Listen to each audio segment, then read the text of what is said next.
We start with the main event always on the first look, and we've got a great one this week. I'm really excited about this fight. Frankly, I've got two guys on opposite ends of the equation, right? On one side of this, I've done very well with picking, capping Merab Dvalishvili fights over the course of his career. I think the reason being, I have a little bit of a soft spot in my heart for Merab. He's a guy that's very hardworking. He's a guy that's got a wrestling heavy style. And there's no great sophistication in what he does in a lot of ways. He goes forward, he pressures, he's got a lot of heart, a lot of grit. He grabs a hold of people, throws them to the ground, keeps them working until they get tired. It's a very workman-like approach to mixed martial arts. And there's a lot, I think, that you can respect about Merab Dvalishvili. On the other side of things, Sugar Sean O'Malley is a great fighter, but I haven't had a great time capping his fights, right? I've always, thought to myself that he's a good fighter, but I've had my doubts, my skepticism at times along the way in terms of, is this going to be the challenge that he runs up against where things go sideways? And last time out against Marlon Chito Vera, he couldn't have done a much better job in terms of closing the book on that one. I don't know that anybody's asking for a trilogy of that bout. It was a soft massacre, in that last fight. Damaged his face, great knees up the middle, great shots with the boxing, picked his spots well, fought well for the full 25 minutes. So he did show a lot of the things that you'd like to see from a fighter that, you have question marks about. But there's a whole different side of mixed martial arts, right? And we always talk about, you have a striking energy system where you're out there, trying to kickbox for 25 minutes. There are guys in the UFC that can kickbox for an hour, but if you try and make them wrestle for 5 minutes, they're exhausted. Right. And that's because it's just a different style of energy. It's a different way, of moving out there. So I think that for both of these guys, they're very different in terms of how they approach it. Merab is a lot less efficient with his energy. He doesn't try to be because he's got a ton of it. Right. So the guy is out there doing things that most people would not encourage. Right. Your coach will not encourage you to go pick somebody up and slam them full impact as many times as you can because it's exhausting. Right. For the most part, when you try and lift somebody and return them, the average human being, they do that once, twice, 3 times, 5 times. They start to get really physically exhausted. And then they're a lesser version of themselves moving forward. For a guy like Merab, so far in his career, he's done a great job of just keeping that, ticker moving forward. Now, have there been times in the past where that wasn't always the case? Yeah, you've definitely seen examples where he, had a difficult third round against a Ricky Simone. Right. You look back at that fight and there's a great controversy about that, how that fight ended. I'd like to do a deep dive one day on that fight in particular, because when you look back, there was definitely some moments where it looks like Merab might be out. It looks like he's in danger, but then he's showing the thumbs up sign. And as soon as Ricky Simone points to him and says he's out, he verbally accosts him and says, "I'm not out," goes to sit up. Then you have officials from the athletic commission holding him down with 2 shoulders on the mat. And then they're saying that he's out and he can't stand up. I was just it's an unbelievable sequence of events. I think he went out and came back. I think he slammed himself on his head, maybe knocked himself unconscious, woke back up in a choke, and then was able to deal with that. But in any case, right, I think there's an argument for both sides. So you see that there's been cases in the past where he's dealt with that adversity, no doubt about it. But he's also developed a lot of experience. He's fought a very brutal strength of schedule throughout his UFC career. And people give him grief for the Marlon Moraes and the Henry Cejudo looks. But, those are 2 guys that fought for the Bantamweight title. Those are 2 guys that are championship level fighters. And maybe he caught him at the right time. He caught him a little bit on a downswing. But I certainly think that those are really credible wins. And it does show you that Merab isn't like a lot of guys that get hit and they fold up the tent, right? He's a guy that's willing to get hit and then drag you to hell with him. And the thing that I did think was smart about Merab in some of those fights was that he showed a willingness for self-preservation. A lot of guys based on ego will continue to just stand there and swing in the pocket. What Merab did, some people label as cowardice, right? He sprints away from the guy, then turns to face him, starts to throw punches to get his opponent to throw back, and then uses that to enter in on the clinch. Even in a state of whatever you want to call it, being rocked, being wobbled while he's not fully conscious. My man is on Dream Street and still found a way to grab a hold of the clinch in a really smart way, put the guy back into a takedown sequence, and honestly broke his will in that moment. So I think that you've seen a lot of really good adaptations from Merab. The other thing I'll note is Petr Yan was injured, so it seemed, in the fight with Merab. So I struggle to know exactly how much to put into that performance. However, going into that performance, I remember what everybody told me. They said there's no chance that Merab beats Petr Yan. They're like, Petr Yan is going to go out there and whoop his ass. He's too good in the feet. He's too good in the wrestling. He's not getting taken down by him. And then Merab just showed that when you never stop your offense, it's very hard for somebody to get into the fight. There's a lot of simple stuff that he was doing, throwing the low kicks, getting after, his takedown attempts, even when they weren't there, just forcing Yan to defend constantly. That puts you in a state of fatigue for most fighters. And again, we've seen Merab just have this extra layer of cardio, this ability, this willingness to push through. When other people start to get fatigued and tired, he starts to just turn up the energy and turn up the pace a little bit on them. So I wondered to myself, a guy like O'Malley,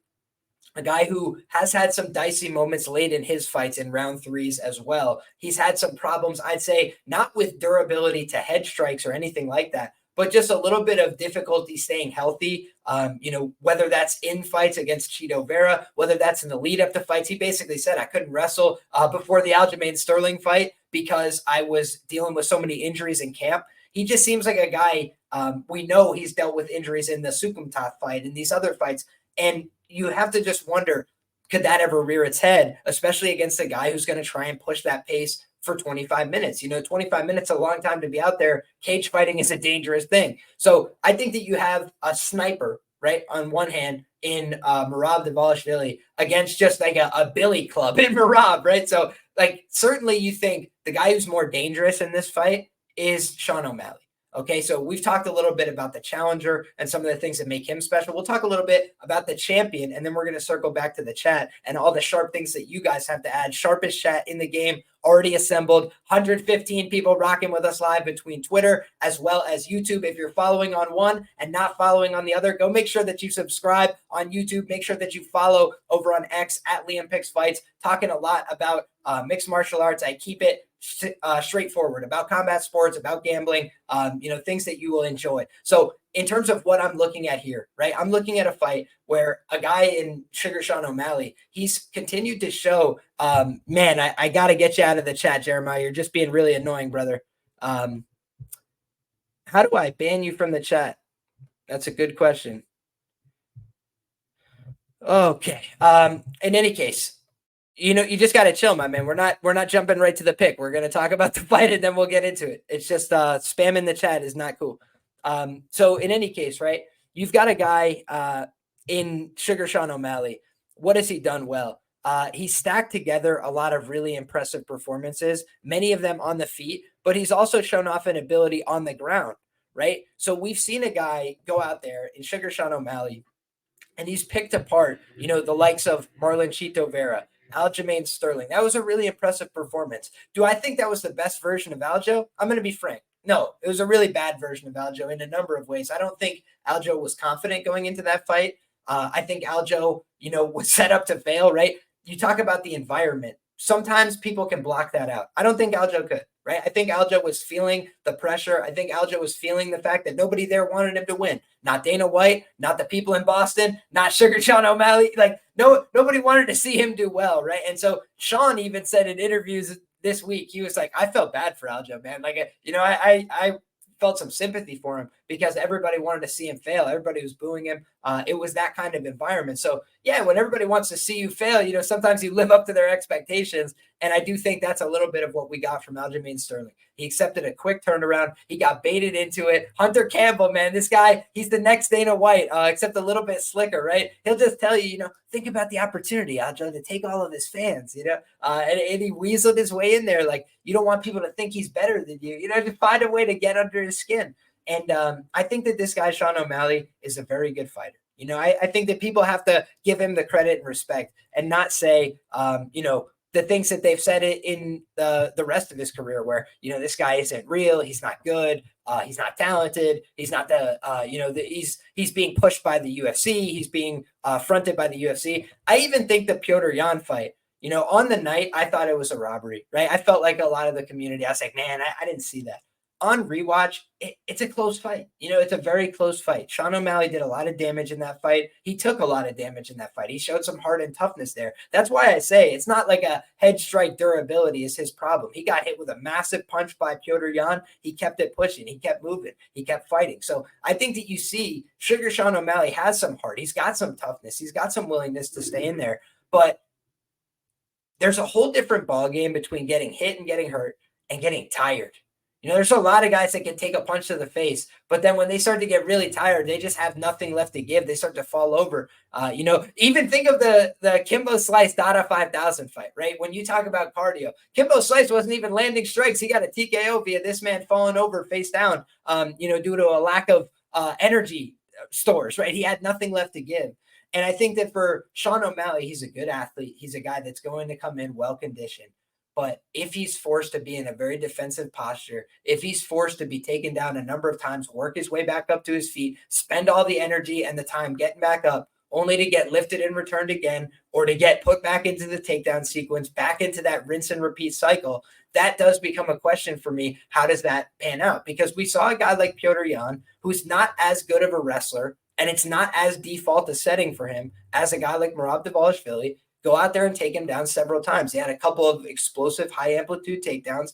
And I mentioned Sean O'Malley showed great awareness. He showed great adaptability. He used his switches from the bottom position. He used his length and his ability to be very dexterous to get back up to his feet. But I just don't know that Petr Yan either intended to, had the game plan to try and attempt more takedowns than he did, right? I think he wanted to mix it in, but I think he expected to have more success on the feet. He was getting humbled a little bit by O'Malley, who was out there landing his own good shots and getting to him on the feet. He said, you know what? I'm going to mix it up. I'm going to use my well-rounded MMA skills, and I'm going to take him down. And I think he even encountered a little bit more resistance in the wrestling than he was expecting. I think that Merab knows what he's dealing with. In terms of he's expecting a talented guy. He's expecting a guy who's got laser-like strikes, who's going to try and snipe him, who's got an insane striking differential on the feet. This guy's stats are legendary. I'm going to pull up UFC stats real quick because when you talk about these guys, they both have like all-time type of stats in the bantamweight division and in the UFC, but in different categories. And we'll talk about each of them. I'm going to share this on my screen so you guys can get a feel for what we're talking about. But looking at UFC stats, okay, Sugar Sean O'Malley, guys, this striking differential is sickening. Okay, 7.6 strikes landed per minute, significant strikes landed per minute compared to just 3.5 on the return for his opponents. That is world class. That is some of the best striking differential that you will see in the UFC, especially at a high level. You do want to take into account, he didn't always fight the highest level of opposition in the UFC, but with a sample size that includes Marlon Chito Vera, Aljamain Sterling, Petr Yan, Pedro Munoz, although that was a fight that was ended prematurely, Raulian Paiva, Chris Mutino, Thomas Almeida, Marlon Vera again, Eddie Wineland, Jose Quinones, Andre Sukumtath, Terrion Ware, Alfred Kasakian. That's not a bad run. It's not a, elite all-time, best ever run. It's certainly not that. But it's not a bad list of fighters. It's not a bunch of slouches. It's a bunch of guys typically that can strike, and he did go out there and tune most of them up like an old guitar. So for me, the question becomes, how does this fight play out, right? If it's a fight that plays out at distance, we kind of know that the better distance striker, by the numbers, by the metrics, right, in terms of the length, the ability to fight out of both stances, the ability to target all areas of the body, you just have to think that's going to be a Sean O'Malley fight. That's the kind of fight that Sean O'Malley is built to win against most guys in this bantamweight division. Like, who is going to go out there and take on Sean O'Malley in a pure striking fight right now in the UFC at 135 and have a lot of success? I think that's an open question. I don't think that the guy would be Merab necessarily, right? Merab's just not a guy that does that at a very high level. He's been in dangerous positions before on the feet with lesser opponents on the feet than O'Malley in terms of both stats, knockdowns, things like this. So the other thing to take into account with a guy like O'Malley, we're talking about a UFC bantamweight, okay?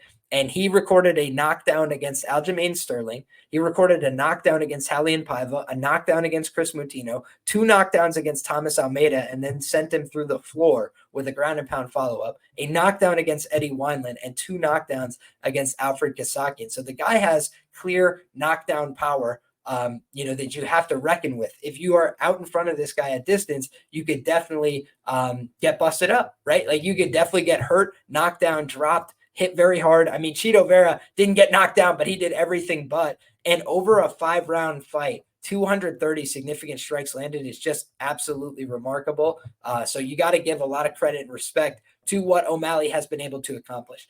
But now let's take a look at the other side, guys, because Merab Dvalishvili is averaging 6.43 takedowns per 15 minutes. I mean, that's just an absurd amount. And a lot of guys, the reason they struggle in terms of implementing the wrestling and the takedowns as a game plan is they want to hold on too bad, right? And what I mean by that is if I'm holding on to you constantly, I've got my gable grip, I'm grabbing on whatever it is, any kind of grip sequencing that you want. Eventually, when I start doing that S grip, anything you want to do, you're going to start getting tired of holding on to somebody. It's going to start to fill your muscles with lactic acid. It's going to be, instead of a question about cardio, it starts to become a question about muscular endurance, and it becomes very hard to be strong as well as great muscular endurance and also be able to do it over and over and then stop. It becomes very difficult to manage all these energy systems. And I think that for Merab, part of the advantage is he's not trying to hold control time for as much as these other guys are, right? He's not as desperate to be on top of you at all times. He just wants to continue wrestling-based sequences and force you to defend, whether he's getting you down or not, whether he's getting you into the really suboptimal positions or not. Because the more he's able to do that, the more he's able to make you fatigued, to take away your danger factor, and to make it a question about who wants it better and who can push more when we're tired and these kind of things where then it's intangibles. Right. Then the machine has a good chance. Right. If it's about who's got prettier techniques and who could throw better hooks and combinations, like that's a fight that O'Malley is going to run away with. But if it's a fight about who's more of a dog in wrestling sequences and who wants to get on top more and who's going to force the issue when they both start to get tired, that is a question I think that becomes a lot more of an open question. Here's the other thing we have to consider, guys, because this guy, Merab Dvalishvili, I looked at this earlier. It's remarkable. Okay. Against every fighter he's ever fought in the UFC that is not named Jose Aldo Jr., he has gotten at least 2 or more takedowns. I will repeat, against every fighter not named Jose Aldo Jr., who's got elite all-time takedown defense, he's recorded at least 2 or more takedowns. Let's go fight by fight. Henry Cejudo, guys, 5 takedowns to 1 for the machine, Merab Dvalishvili. That's a Olympian, certainly a little bit past his prime, but something that we've got to take into consideration. Merab Dvalishvili and Petr Yan. Guys, 11 takedowns to 1, and Petr Yan out-wrestled Sugar Sean. So you just got to give a little bit of credit and respect. I think the injury is something to keep in our, back of our mind, but certainly 11 takedowns to 1, and he attempted 47 of them. The guy is willing to go all day and just keep throwing takedown attempt in volume. Then you look at the Jose Aldo fight, 0 takedowns, but he still managed. If you go and look at this fight, 5 minutes of control time on 16 takedown attempts. So a lot of cage pushing, a lot of control in that fight against Aldo, and almost got to 60 significant strikes, 57 compared to just 38 for Aldo. So he didn't get off on that much volume, but he limited the output of his opponent, and he just became a defensive blanket, right? And really stuffed Jose Aldo from doing anything. Then you look at the Marlon Moraes fight, and Moraes landed the big shots. He got him early. He hurt him bad. He's got that sick left hook, and the left hook is typically where Merab Dvalishvili struggles. So, Sean O'Malley is probably working on his switch stance left hook in this one. But when you're looking at how Moraes got to him, as well as how Cejudo got to him on the feet, that left hook was the prime culprit. And you're looking at a guy, in Merab Dvalishvili who rallied from that and just got a hold of this guy, put him through the wrestling paces, and then beat the absolute tar out of him. A workman-like performance. But again, it's when he gets you to the ground in these positions, he starts to apply his pressure with the strikes as well. You see the striking totals in these fights: 74 over 3 rounds against Cejudo, 147 over 5 rounds against Yan, 57 over 3 rounds against Aldo, 69 over 2 rounds against Marlon Moraes. So the guy can go out there and land, commensurate volume when he's able to get the takedowns working. Then you look at Cody Stamann, a very talented wrestler, 5 takedowns for Merab Dvalishvili to just 1 for Stamann, 2 takedowns against John Dodson to 0 for John Dodson, 13 takedowns against Gustavo Lopez, 12 takedowns against Casey Kenny. Should have whooped his ass even worse. God bless you for it, Merab. 5 takedowns against Brad Katona, 5 takedowns against Terrion Ware, 6 takedowns against Ricky Simone in a loss, as well as a knockdown, 11 takedowns against Frankie Saenz. And I think that what we've seen is over time, right? The Frankie Saenz fight, the Ricky Simone fight, very tough start for a guy, like Merab, right? He comes in, he's got a lot of expectations. He's coming off that huge knockout. And then you see what happens when he gets to the UFC, and Frankie Saenz guys put a whooping on him in round 3. No doubt about it. Frankie Saenz was getting after him. And I think that he's gotten better at managing his energy systems. I think he's gotten better at, getting to his offense and finding where he wants to be in the fight, controlling himself a little bit better, staying more calm in the fire. He used to be just a complete reckless fighter. And I do think there's a little bit more craft to what he does, but the striking is still, it's not as clean as O'Malley, not even close, right? We could just be fair about that. But looking at the Simone fight, I already talked about my thoughts there. I get why people think he went out, but I don't agree. Based on my understanding of jiu-jitsu, I think he may have been knocked unconscious, right? If you want to say he was TKO'd, slamming his head into the mat, I'm open to that argument. But if a referee asks you for a sign that you're still there and you give him a thumbs up and then pedal your feet, and then as soon as the guy lets go and says he's out, you look back up and say, no, I'm not, and try to sit up. It just seemed to me like one thing people don't understand if they don't train is when somebody releases the choke, you don't go like, oh, great, like I'm back to normal. It's like you still have to recover a little bit when somebody has just been trying to choke you. You want to get a couple deep breaths. You want to try and get your energy systems back. And I feel like in a lot of cases, people don't give that kind of understanding and benefit of the doubt. Yeah, if I made it to the bell, it's my prerogative if I want to lay here, do a couple of deep breaths for a second. If I thought I won the first 2 rounds, hey, you judge this round against me, no doubt about it. But, it just seemed to me like he was being penalized for the fact he was in a deep submission but didn't go unconscious. So, it was potentially saved by the bell. I'm not sure he was going to get out, any other way. But I think that's where it starts and ends is kind of being saved by the bell. I don't know that he was actually out. Again, open to the TKO, but I don't think he was put unconscious by that choke personally. Knowing what I know about the guillotine, it didn't look like it was right. And, a guy being able to keep pumping his legs like that, you could say he was doing that unconscious. I just don't think so. So for me, guys, let's go back to how these guys match up, because there's a huge disparity, right? You have on the one hand, a guy in Merab Dvalishvili is going to want to put this in the wrestling phase, and a guy in Sugar Sean O'Malley who's going to want to keep this in the striking phase. So I think that, the bookmakers open this up, and I want to pull up the odds to make sure that I'm not speaking out of turn here. Bookmakers opened up this price at Bet Online with Merab Dvalishvili about a -140, peaked out about a -173 on Bet Online. From what I'm seeing, I'm looking to see if other books have had similar movement. Looks like Pinnacle opened about a -107 on either side, and they're sitting at about a +113 on O'Malley. So definitely a lot of money is coming on the O'Malley side, right? If you look at recent weeks, we've given a little bit of previous context on these fighters, a little bit of their history, but now let's talk a little bit about the specific context of this matchup. I don't know whether it's like a coordinated media campaign, to get money in on Sean O'Malley, or if Merab Dvalishvili really is just like out there doing a bunch of, negative expected value decisions in the lead up to this fight. But for example, it's like 3 weeks out from the fight, the guy gets a cut. It's all over Instagram. Then, the staph infection rumors are all abound. Does he have a staph infection? And I guess that's an open question, right? Certainly there's a lot of speculation about that. Does Merab have staph? And I could just tell you guys, I have gotten burnt, I feel, by staph in the past.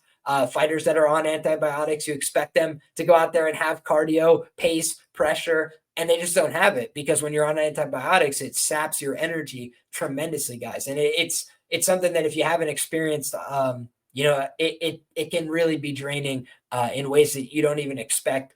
Antibiotics very powerful on your body. So I think that looking at that rumor, right? That's the rumor mill is, Merab's injured with the eye. Merab's got staph. He's got all these problems. He's on antibiotics. And then on top of all that, you got one of the most popular fighters in the UFC, Sugar Sean O'Malley, one of the most well-known guys in the UFC, one of the most, frankly, just like transcendent guys that people outside of fighting have kind of started to get a little bit of a feel for who this guy is. That for me is where, a lot of signs point towards like, who does the UFC want to see do well? I mean, they've kind of strapped the rocket ship to his back from the very beginning. They love this guy, Sean O'Malley. They're giving him a huge matchup at the Sphere, right? A show that's near and dear to Dana's heart. He gives him a show in Boston. It's like Dana's favorite venue, right? It's like all these different things, all along the way. Dana's clearly liked this guy, set him up for success. He said Sean O'Malley has it, right? So it's like there's a lot of things that say, hey, you know what?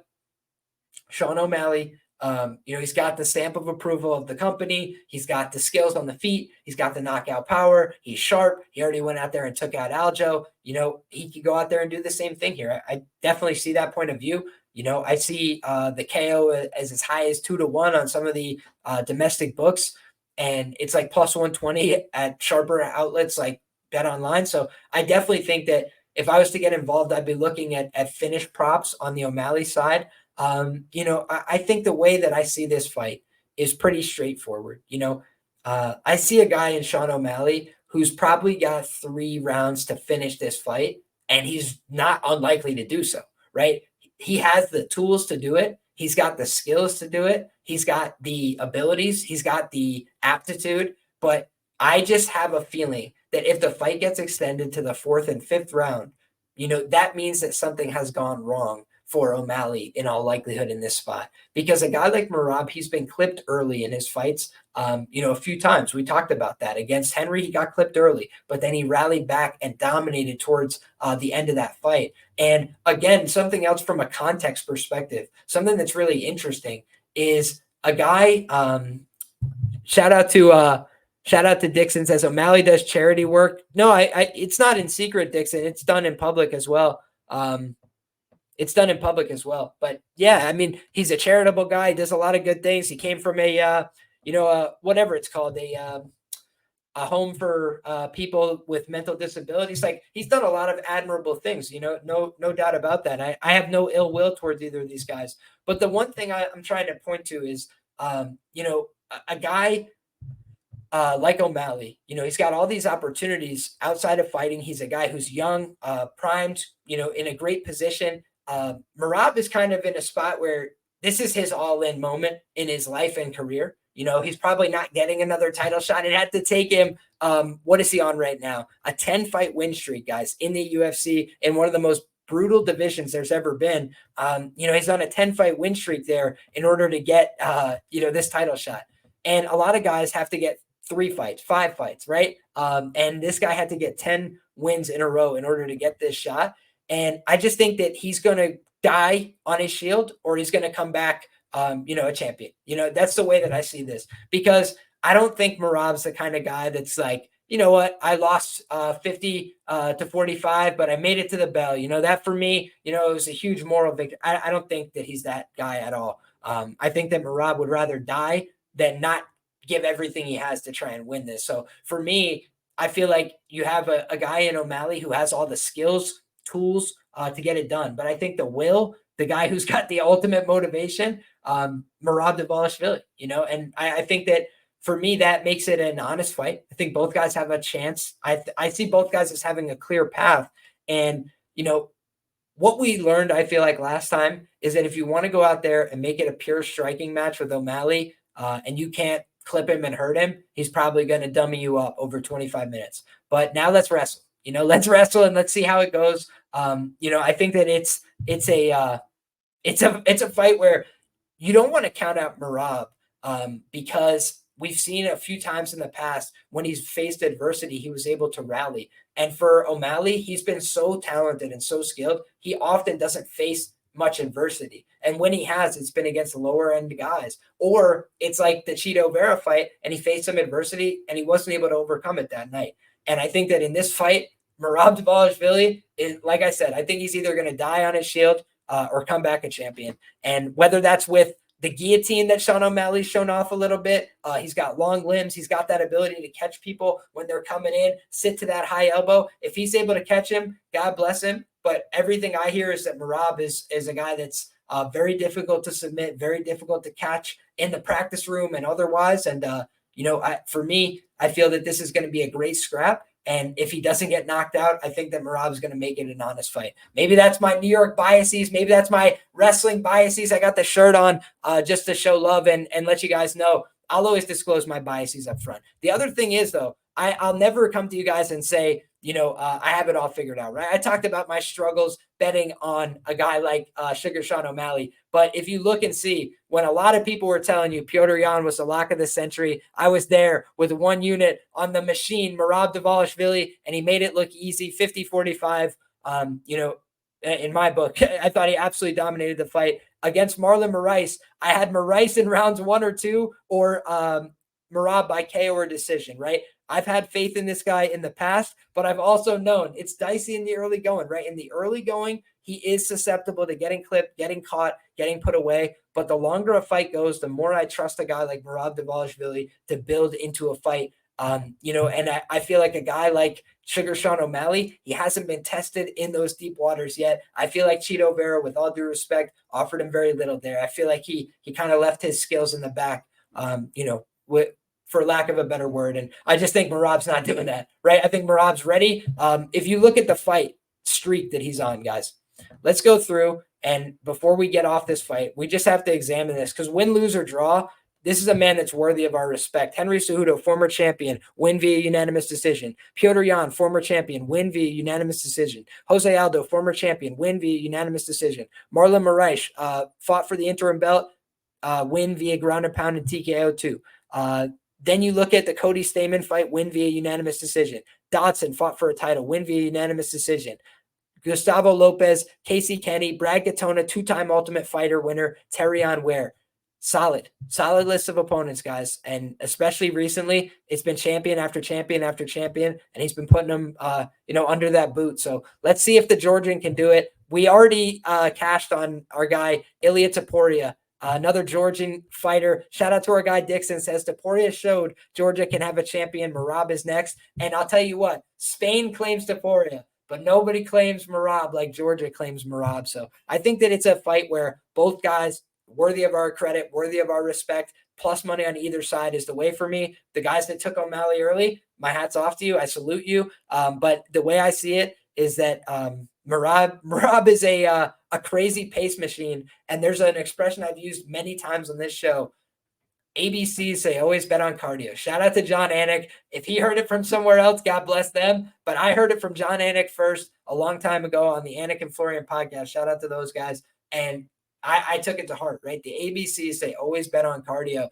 And in a sport like mixed martial arts, guys, unless you're projecting O'Malley to get the knockout early, then I do think cardio is going to become a factor at some point in this fight. And if you believe that O'Malley has the superior conditioning, then God bless you. I disagree, but I hear your argument. But for me, I just think that is where Merab could separate himself in this fight. He has insane conditioning that is very rare to see in cage fighting, period. And he's 33 or whatever years of age. He's not going to have it for much longer. So I think he's going to go out there and try and maximize right now. And for me, I feel like O'Malley is young enough that he could easily be rebuilt. He could get back to the title level. He could win again. But it's the type of fight where, he's either going to go out there and make a career highlight and do it all again, or he's probably going to be in the toughest fight of his life. And if that's the case, I think that you take the plus money. So that's all. That's the way that I see this fight. I respect the differences of opinion here. I'm not a hater in any facet, right? On this fight, I feel like both these guys deserve a lot of respect, but I think, a lot of people are willing to give O'Malley the respect, and some people aren't willing to give that respect to Merab. And I just think both guys deserve it this time around. Let's circle back with the sharpest chat in the game, guys. I'm going to go all the way up to the top so nobody gets missed.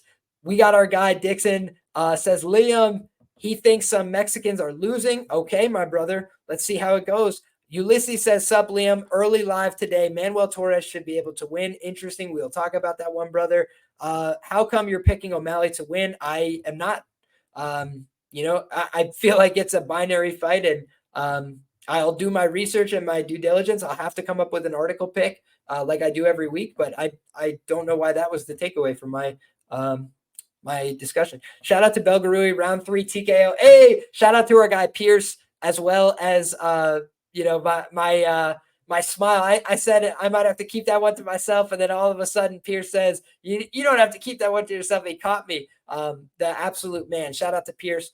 What up, Liam? Hope you had a good vacation. Absolutely, brother. Shout out to you. Merab is following the DDP and blog game plan. Yeah, I mean, they've shown that it's a viable way to approach these fights, guys. Volume takedown attempts get people tired. I think the Israel Adesanya submission loss was another example of that. So shout out to Dixon. Good call. Merab is smoking, Sean, says Abdi. Whoa. I wouldn't go that far. Father's plan, says Dixon. I don't know if Merab's part of Father's plan, but maybe part of Father's plan is getting that fight against Merab. I think Umar Nurmagomedov representing Russia and Merab Dvalishvili representing Georgia. That could be a big fight. You and Pierce helped me cash an absolute bag on Contender Series. Hey, shout out to you, Jacob. If you enjoy these shows, guys, drop a like on the show, get subscribed. We're trying to give good information to the people. What we can't do is get it right every time. What we will do is come to you with honest, hard work, our best thoughts, our best information, and we come out ahead plus money long term. So I hope that you guys take advantage. God bless you all. Thank you for being here. Shout out to Poetan Do Bronx says, let's go, Liam. Appreciate you. Shout out to Glenbot says it was on Boyle Sport and Patty Power talking about Sean decision at plus 475. Interesting. Okay. 16 of Merab's fights have gone the distance, as Glenbot. A lot of them have not been 5 rounds scheduled, though. I will just add, my brother. I like Sean by decision. Where did you get plus 475? Okay, great stuff. So that's why we got the sharpest chat in the game, helping each other find the best prices, shopping for the best prices. Speaking of which, if you're looking for the best prices, Fight Numbers, guys. They are a sponsor on the show. If you use promo code Liam, they will hook you up with a discount. And what we're talking about is access to the best lines, the best numbers, the best props. And John Kelly, guys, is working constantly on these new little adaptations.